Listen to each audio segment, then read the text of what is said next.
Loading. Okay, it says we're live, so we'll just wait a couple seconds for people to join us. All right, we're seeing some people hop on. So good morning, meteorologist Olivia Glass here with Katie Glanton. It's just before the second half of the hour. It's just before 7:30. We're in between our morning shows, so I just wanted to hop on and give you a super quick update regarding what we're tracking this morning. So before we get into looking at the radar, the future track temperatures and everything, Katie has a lot to show us. So I'm going to go ahead and unmute her. And you should be good to talk, Katie. Let us know where you are, what you're seeing. Yeah, I'm here in Walden. Yeah, we're in between our shows, but we actually parked somewhere. Let me see if I can flip my camera around easily. There's a lot of downed trees here. This is actually one of them. Our headlights is showing, but there's like a lot of ice on the trees. In fact, I'm trying to figure out the way to do this. It's like inverted. There's a lot of ice in the trees, which are weighing these trees down. So there's not just trees in the road here, but there's like trees in the road all over here on Signal Mountain. In fact, it's also extremely foggy, which, as you Yeah. were talking about, it's kind of weird because it's super duper windy here too. Um, really cold, super windy. Temperatures, Power. I checked a little while ago. You probably know more than me. It was like a little bit around freezing temperatures wise. So it's very cold up here. There's icicles all over the trees. It was super hard for us to even get up here. So very, very reduced visibility. So if you have to drive, please be careful because it's really Yeah. cold. Ice is This. on the roads. In fact, where I'm standing right now, there's a lot of ice. See if I can show you some of the ice that I found.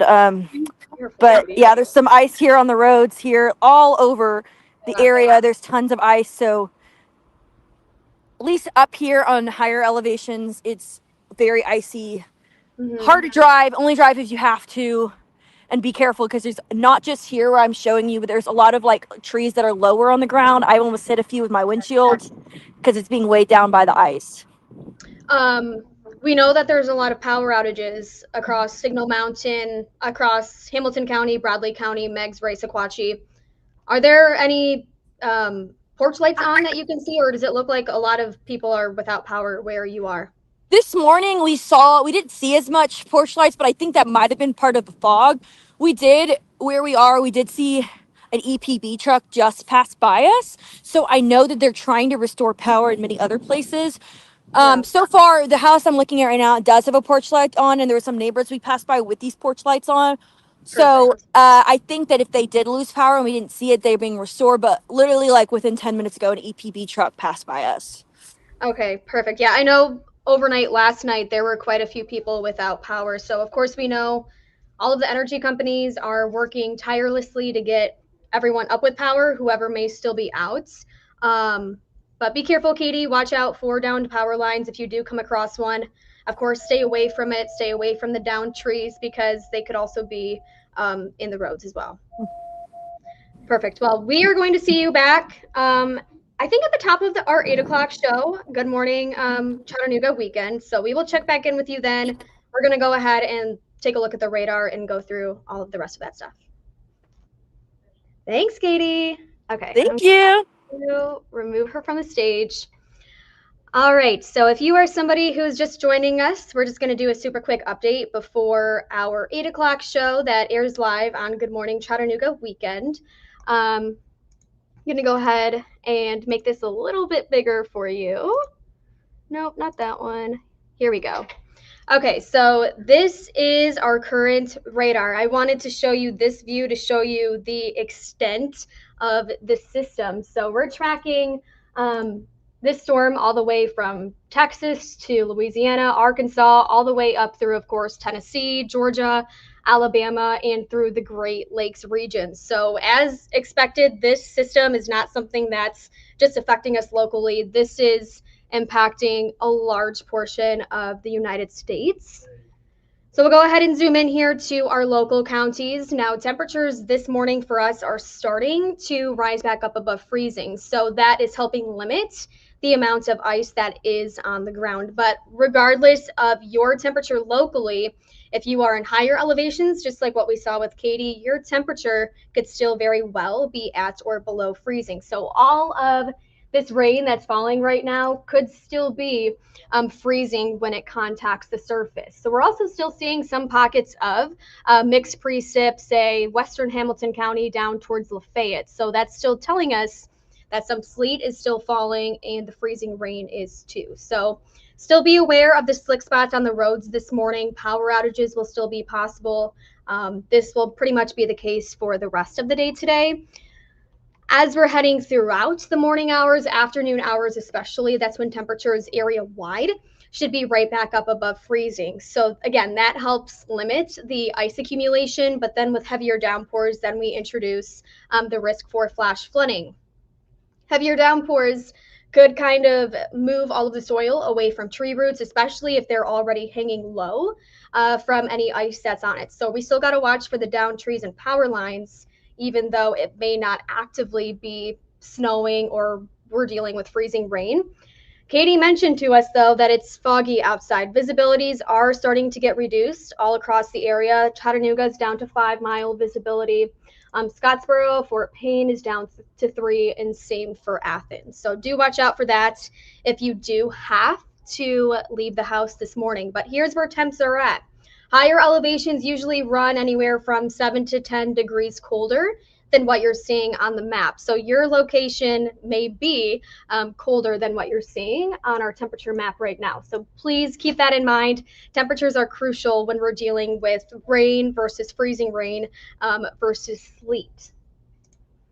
So it's 34 in Chattanooga. Look at Tellico Plains, 52 degrees, 43 in Murphy, 39 in Crossville. So we're continuing to watch our temps rise throughout the morning hours. And again, this is good for us in the impact of freezing rain and ice accumulations. We'll quickly time out the rest of the day today for you. You can go ahead and follow along with me. This is around lunchtime today, around 12 o'clock. Temperatures at that point for most of us will be close to 40 degrees, but that's when you start to, again, introduce the chance for heavier downpours. You may also hear a rumble of thunder. Don't be surprised if you do see or hear any of that. We're not under a severe threat for today in terms of the threat for tornadoes and severe thunderstorms, but flash flooding and localized flooding will still be possible. So heavier downpours will take us through the rest of the afternoon hours. Even by 3, 4 o'clock, still dealing with widespread showers. Look at the temperatures, though, continuing to rise back towards 40 degrees. So with the repeated rounds of rainfall, the heavier downpours, again, all of that will be leading to that risk for flash flooding. But heading towards dinner time, after that, that's when most of the showers should be wrapped up. Temperatures, though, will start to plummet. Look at the plateau down into the 20s with that northwesterly breeze. So bitter, bitter cold air will continue to settle in for us heading into tomorrow and even Tuesday. This is Monday morning. Temperature is down into the teens. This is not factoring in the wind chill. So you can expect wind chills to potentially be down into the single digits. Whatever moisture is left on the ground will more than likely freeze over for us heading into tonight. So do be extra safe if you have to be on the roads early Monday morning. Look at this, high temperatures tomorrow may not even make it to 30s. So consider today, temperature-wise, a more mild day. Very, very cold air is on the backside of this system. So bundle up, the winter jacket, hat, scarf, gloves, none of that is going away anytime soon. I also wouldn't be surprised to see some flurries linger early tomorrow morning. Generally, when you have a blast of Arctic air, that has no issue wringing out any moisture that's left in the atmosphere. So don't be surprised as well if you do see some of that tomorrow morning. Tuesday, even colder air is on the way. Look at these temps waking up Tuesday. This could be around 8 o'clock during the morning commute. Single digits, but again, factoring in that breeze that could put our wind chills below 0. So very, very cold air. That's why we're weather alert through the rest of Tuesday, because of these bitter cold temperatures. Temps by Tuesday, though, they'll still be cold, but we'll be back up into the 30s. So we'll be slowly starting to see improvements in our temperatures heading towards mid to late week of this upcoming week. The rest of next week looks to be mainly dry at this time. So we really just have to focus on the precip today and, of course, the bitter cold air behind this system. Here's rainfall potential throughout the rest of the day today. We could still pick up on anywhere from, say, a quarter of an inch upwards of an inch of rain. So that is still a lot of rain in a very, very short period of time. That's also why we still have that risk for isolated and flash flooding. So don't let your guard down just quite yet. We'll be here all morning long tracking the rest of these. I'll do another live stream later on this morning as well, just to give you some more updates. But we'll be live back in the studio at 8 o'clock for a Good Morning Chattanooga weekend. Hopefully you can join us. And of course, we'll be here all morning long tracking the rest of the day for you. We'll see you later.